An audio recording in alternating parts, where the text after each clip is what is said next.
0, une nouvelle lourde défaite, un match avec peu d'occasions. Quel constat tu tires après cette nouvelle défaite? Trop d'erreurs dans un match comme celui-ci pour espérer quelque chose.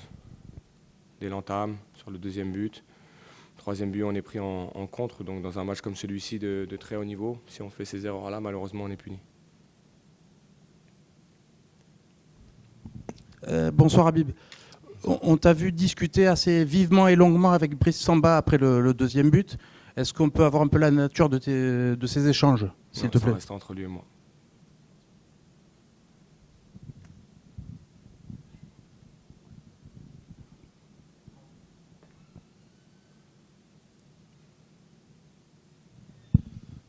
Habib, ça fait plusieurs matchs maintenant sans marquer. Mais au-delà du fait de ne pas marquer, l'équipe apparaît presque inoffensive. Comment expliquer ça? Est-ce qu'il y a des remèdes à ça? Il y a des remèdes, c'est le travail. Après, c'est aussi, on a certains de nos joueurs qui sont un petit peu moins bien. C'est une mauvaise période pour eux. Il faut les accompagner pour qu'ils retrouvent de la confiance, avoir plus d'efficacité dans ce qu'on fait offensivement. Donc c'est toutes ces choses-là qu'il faut ajuster par rapport à la performance des uns et des autres. Après, sur la performance collective, pour autant, je trouve qu'il y a des bonnes choses dans le jeu aujourd'hui, même s'il n'y a pas la finalité et peut-être cette folie qui nous a manqué encore aujourd'hui. Mais l'adversaire en face était un énorme adversaire. Et comme je le dis, les erreurs nous punissent. Pour pas la pression, en 2 matchs contre Monaco et Marseille, c'était non plus des grands Monaco ou des grands Marseille, tu disais qu'il y a quelques semaines que ton équipe avait montré qu'elle avait de la personnalité cette saison. On a l'impression que c'est un peu moins le cas sur les derniers matchs. Comment tu l'expliques et comment on retrouve justement cette personnalité?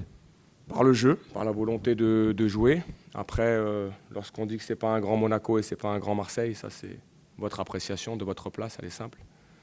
Je l'accepte, mais ce n'est pas mon avis sur ces deux adversaires. Bonsoir Habib. Maintenant que la Coupe est terminée, il reste le championnat. Quels vont être vos objectifs d'ici à la fin de la saison? Comme ils ont été affichés en début de saison, c'est-à-dire d'aller chercher une place européenne. Aujourd'hui, on est 6e. Le championnat est encore long, il faudra prendre des points, gagner des matchs pour espérer justement se mêler à cette lutte du haut de tableau, même si on sait qu'il y a quelques équipes qui sont parties et qui sont bien plus armées que nous pour aller chercher ces objectifs-là. Mais les objectifs, on les connaît, on va s'attacher à essayer d'aller les chercher. Donc c'est ce qu'on a à faire maintenant. Bonsoir. Habib, Bonsoir. je suis là. Oui. Vous en avez rapidement parlé, mais avez-vous senti un OM en crise, un OM dans la difficulté ou pas? Très honnêtement, après tout ce qui s'est passé ces derniers temps, vous les avez suivis de loin. Non, je connais ce club très très bien et je sais que la crise parfois fait du bien. Il y a quelqu'un qui m'était très cher, regretté Papiou, qui disait quand le feu brûle à Marseille, il faut parfois le laisser brûler parce qu'il permet justement de garder cette émulation. En ce moment, il y a de la tension par rapport aux résultats, mais ça reste une équipe de très très haut niveau quand on voit les profils qu'il y a dans cette équipe, qui nous est bien supérieure intrinsèquement. Donc je n'ai pas ressenti cette logique-là par les banderoles, mais c'est pas ce qui a pour moi modifié le match. Le match, il a été modifié par notre erreur du début de match, par l'erreur aussi du trio arbitral qui a eu l'honnêteté de le reconnaître. Voilà. Ben, j'espère que c'est pas que d'après moi.